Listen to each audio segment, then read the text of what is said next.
नमस्ते दोस्तों, मैं मौर्य वर्षा आपके अपने YouTube चैनल पर स्वागत करती हूँ। आज हम फनीश्वरनाथ रेणु की तीसरी कसम उर्फ मारे गए गुलफाम यह कहानी देखने वाले हैं। ठीक है, यह नेट के पाठ्यक्रम में रखी गई कहानी है। इस कहानी पर वीडियो अब मैं बना रही हूँ दोबारा। कहने का मतलब ये है कि फनीश्वरनाथ रेणु की ये कहानी काफ़ी प्रसिद्ध है और जो पहले वीडियो बनाया था उसमें सिर्फ ऑडियो था, वीडियो नहीं था।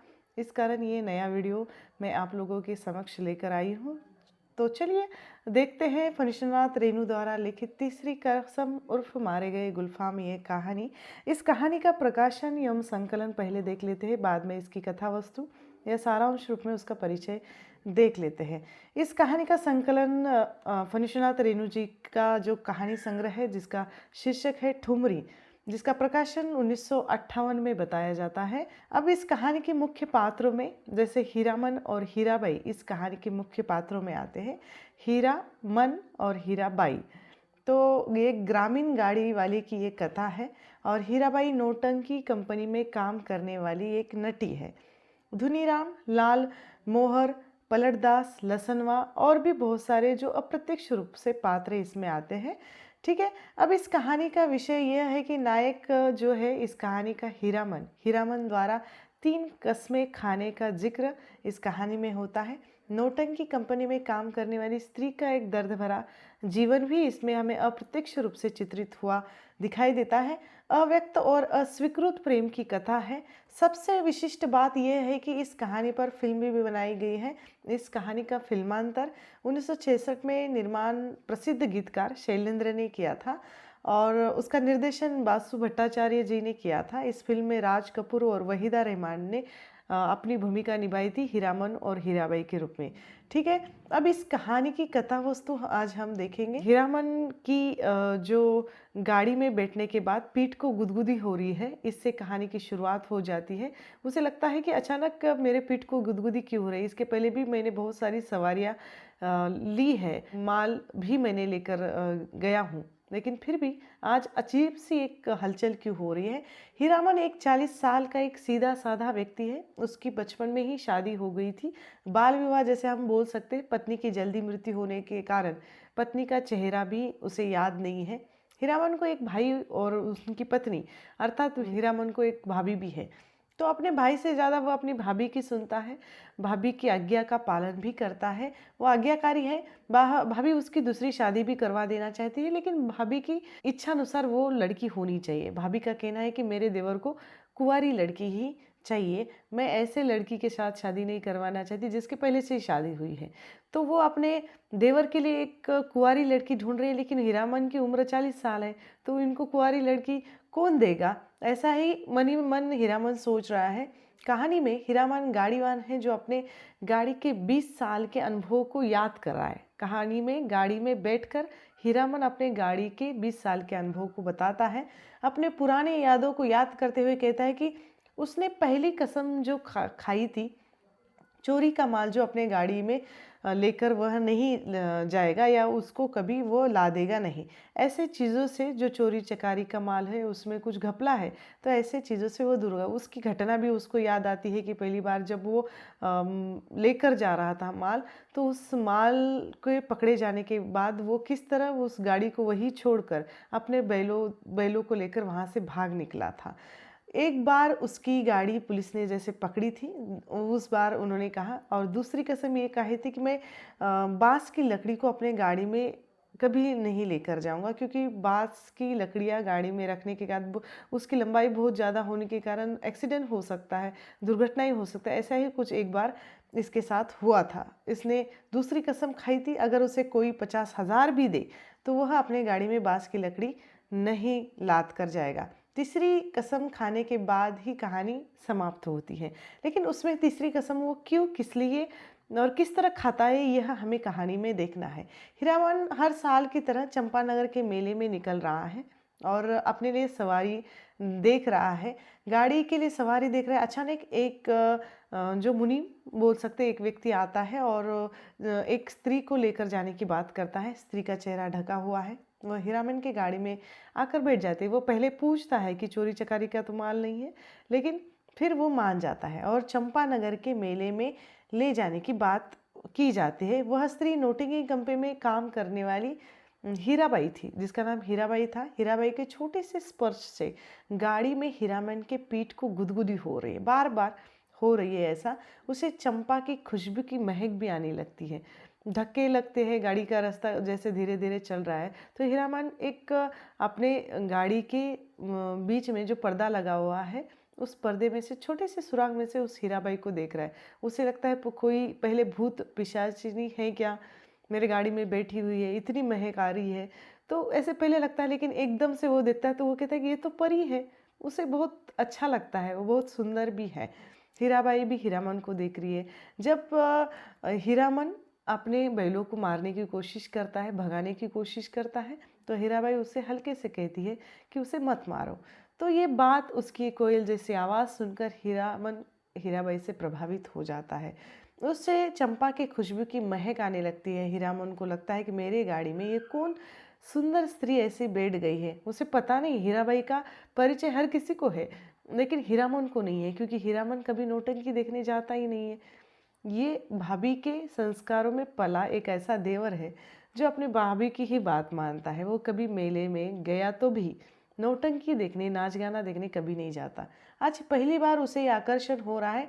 उस चंपा के महक और स्पर्श की गुदगुदी के कारण उसे अजीब सा महसूस होने लगता है। उसे शक हो रहा था कि एक स्त्री का रूप धारण करके कोई मेरी गाड़ी में तो आकर नहीं बैठा। ये पूरी घटना पहले वो सोचने में जाती है, बुरी आत्मा, भूत पिशाच, इस तरह। बैलों को न मारो ऐसी आवाज़ आने के बाद तब उसे विश्वास होता है कि भूत नहीं, आत्मा नहीं, एक स्त्री है। तो वह अपने गाड़ी की चाल धीरे करता है। अब उन दोनों में जैसे बातचीत शुरू होती है, कहाँ के हैं, कौन से जिले में रहते हैं। हीरामन इतना सीधा साधा व्यक्ति है कि पूछ बैठता है कि उसको स्त्रीलिंग पुल्लिंग शब्दों का भी उच्चार नहीं आता, वो किस तरह अंतर नहीं कर पाता है। उसे सिर्फ ये लग रहा है कि दोनों के नाम भी हीरा है, इसका भी हीरा है, उसका भी हीरा है, उसका मन, इसका बाई। तो ये ऐसा दोनों के एक जैसे नाम है और वह अपने ही धुन में गाता रहता है। हीराबाई को उसका गाना बहुत अच्छा लगता है। ये भी बातें इसमें आती है। हीराबाई के कहने पर या सुनने पर जैसे कानपुर होता है वैसे नागपुर भी होता है। तो ऐसे ही शब्द सुनता है तो उसको बहुत हंसी आती है और इस भोलेपन से हीराबाई भी प्रभावित हो जाती है। हीराबाई उसे मीता कहती है। हीरामन चलते चलते गुनगुना लेता है, गीत भी गाता है। हीरामन का गीत सुनकर हीराबाई को बहुत अच्छा लगता है। उसे ग्रामीण गीत बहुत अच्छे लगते हैं। वो कहते हैं कि तुम्हारे बोली के गीत तुम सुनाओ। अर्थात वो पढ़ी लिखी है, देश घूम आई है, ऐसी अच्छी स्त्री मुझे गाने के लिए कह रही है, ऐसा हीरामन सोच रहा है। इस कारण वह नीचे मुंडी करते हुए मुस्कुराता है, शर्माता है। हीराबाई के बहुत कहने पर वो गाने लगता है। उसे महुआ घटवारिन की एक कथा बता देता है। महुआ घटवारिन को सौतेली माँ थी। उसने उस सौतीली माँ ने उस महुआ को एक सौदागर के हाथ भेज दिया था और सौदागर ने जो नदी पार करते एक नाव में उसको बिठा दिया। महुआ तैरना जानती थी और उसके साथ आसपास लोग भी थे। महुआ ने जैसे मौका देखा और उस नदी में छलांग मारी, लेकिन सौदागर के वो हाथ नहीं। उसके साथ ही वहाँ पर उसके पीछे एक उसका साथीदार वो भी जो था, वो भी उसके पीछे उस नदी में कूद पड़ता है। वो घटवारिन जो है वो तैरने में जैसे चालाक होती है, मछली जैसी तैरती है और उसके पीछे वो उस सौदागर के हाथ बेचने की जो कथा इतनी भावुक होकर वो कहता है, तो हीराबाई का जीवन भी उससे चित्रित होता है कि हीराबाई को भी एक सौदागर के हाथ बेचा जा चुका है, ऐसा वो सोच रही है। वो दुखी होकर इतनी मासूमियता से वो उस कहानी को सुन रही है और उस महुआ घटवारिन का गीत भी उसे मारे गए गुलफाम, ये जो उसका गीत है ये कहानी के शीर्षक में भी आया हुआ है। वह गीत के माध्यम से कथा सुनाने लगता है। महुआ घटवारिन की ऐसी कथा उस हीराबाई के सुनने के बाद, उसका दर्द भरा जीवन सुनने के बाद, उसके माँ बाप, उसके बचपन की कथा, अकेला छोड़कर चला जाना, सौतेली माँ के हाथों को जो कष्ट झेलना, ये सब सुनने के बाद एक तरह से बेचैनी हीराबाई के मन में होती है।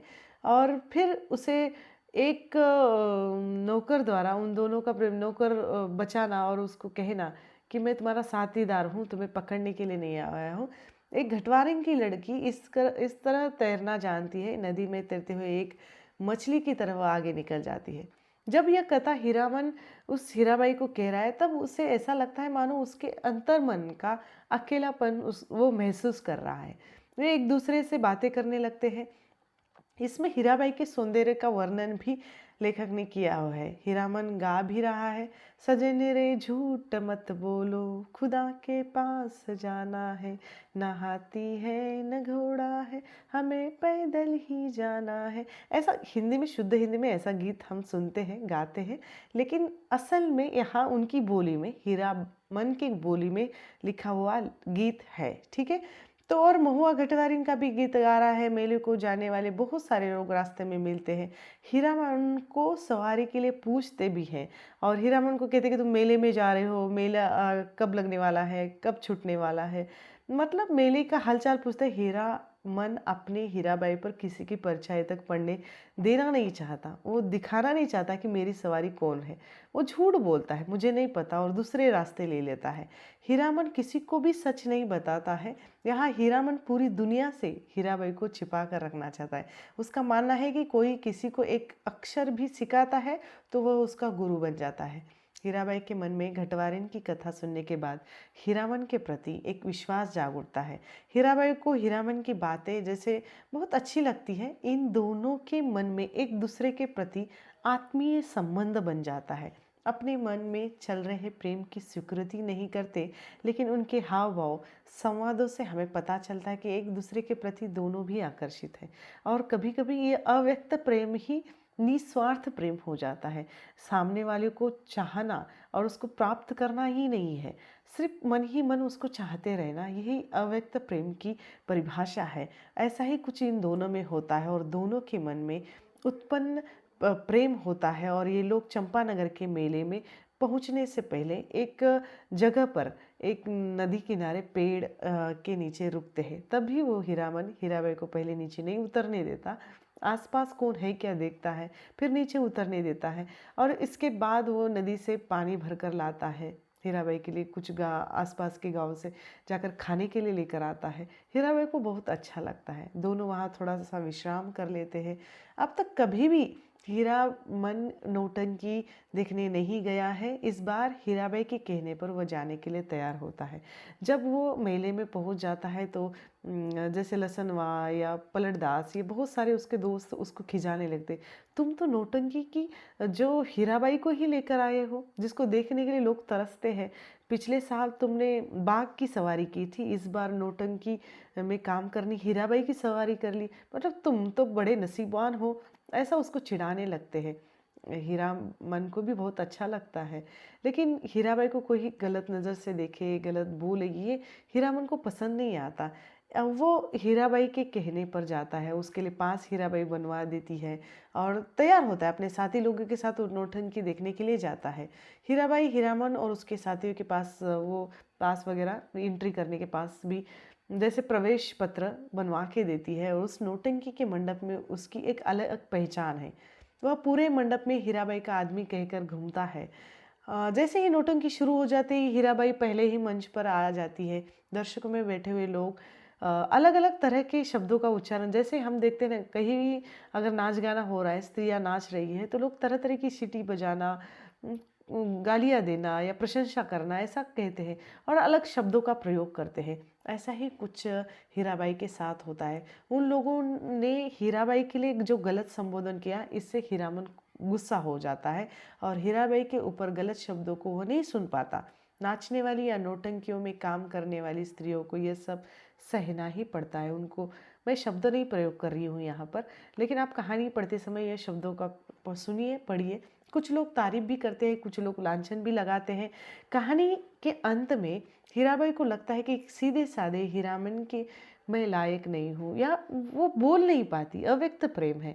लेकिन वो उससे, जब वो नौटंकी छोड़कर जा रही है, 10-12 दिन बीत गए हैं, उसमें जा रही है, तो उसको स्टेशन पर बुलाया जाता है एक आदमी के हाथों। तब हीरामन उसको मिलने के लिए जाता है, तो वो छोड़ कर नौटंकी कंपनी छोड़ चली जाती है। जब एक दूसरे से वो दोनों का बिछड़ना हो रहा है, तो मानो एक तरह का दर्द है। दोनों का अव्यक्त प्रेम वैसा ही रह जाता है और दोनों बिछड़ रहे हैं। एक दूसरे के मन में बहुत सारा प्रेम, आदर, सम्मान लेकिन ये खुलकर नहीं बोल पा रहे। उनकी व्यस्तता और यहाँ चित्रित हुई है। हीराबाई जाते समय उसे पैसे देकर कहती कि तुम अपने लिए एक नई चादर खरीद लेना। हीरामन पैसे हीराबाई से लेना नहीं चाहता है, लेकिन हीराबाई उसके कंधे पर हाथ रखकर उसे ये पैसे देती है। कहानी के अंत में ये दोनों बिछड़ जाते हैं। 10 दिन और रात हीरामन के मन में हीराबाई की याद उसे बहुत सताती है। हीरामन को हीराबाई के साथ गाड़ी की सवारी याद आ रही है। उसकी हर बात उसे याद आ रही है और हीरामन के लिए किए गए उसके शब्द भी याद आ रहे हैं। जैसे मीत कहकर उसको मीता या मीत कहकर उसको बुलाती थी। पहले भैया, मीता, हीरामन, उस्ताद, गुरु आदि शब्दों का प्रयोग वह हीरामन के लिए करती है। हीरामन एक साथी पलटदास वहीं पर रहना चाहता है, उस नौटंकी कंपनी में काम करना चाहता है। इस तरह हीरामन और हीराबाई अलग हो जाते हैं और उसके बाद दुखी होकर हीरामन तीसरी कसम खाता है कि कंपनी की लदनी वह अपने गाड़ी में कभी नहीं ला देगा अथवा नौटंकी कंपनी में काम करने वाली जनानी की सवारी वह कभी नहीं लेगा। हीरामन को सीधा साधा कहकर उससे 3 कस्में कहलाकर लेखक ने इसे यहाँ एक सामान्य पात्रों को एक विशिष्ट पात्र बना दिया है। दोनों का अस्वीकृत जो प्रेम है इसमें दर्शाया है। एक सामान्य व्यक्ति कितना विशिष्ट बन जाता है अपने कर्मों से, यह हमें इस कहानी में देखने को मिलता है। अगर प्रेम करना है तो वहाँ स्वार्थ नहीं होना चाहिए, पानी की लालसा नहीं होनी चाहिए, निस्वार्थ होकर प्रेम करना चाहिए। अगर कोई पसंद आता है तो यहाँ निस्वार्थ अस्वीकृत प्रेम की झलक हमें इस कहानी में मिलती है। ठीक है, तो यहाँ पर ये कहानी समाप्त हो जाती है। आपको ये कहानी कैसे लगी? तीसरी कसम उर्फ मारे गए गुलफाम, ये कहानी कैसे लगी मुझे कमेंट करके ज़रूर बताइएगा। और किस कहानी पर और रचना पर आपको वीडियो चाहिए ये भी कमेंट करके बताइए। जल्दी ही मैं इस पर वीडियो डालने का प्रयास करूँगी। और भी कुछ जानना है, जैसे इस कहानी में आए हुए प्रमुख संवादों को लेकर हम बात करेंगे, क्योंकि नेट के पाठ्यक्रम में प्रमुख कथन, संवाद, पात्र, विषय पूछे जा रहे हैं। तो पात्र और विषय को तो मैंने इस वीडियो में कवर कर दिया है। अगले किसी वीडियो में मैं संवादों को लेकर बात करने वाली हूँ, नेट के सभी पाठ्यक्रम के सभी संवादों को लेकर। ठीक है, तो एक दिन ऐसा करेंगे, मैं उसका संकलन कर रही हूँ, जल्दी ही आपको उस पर वीडियो मिल जाएगा। यहाँ पर हम रुकते हैं, जल्द मिलेंगे एक नए वीडियो में एक नए विषय के साथ। तब तक के लिए धन्यवाद।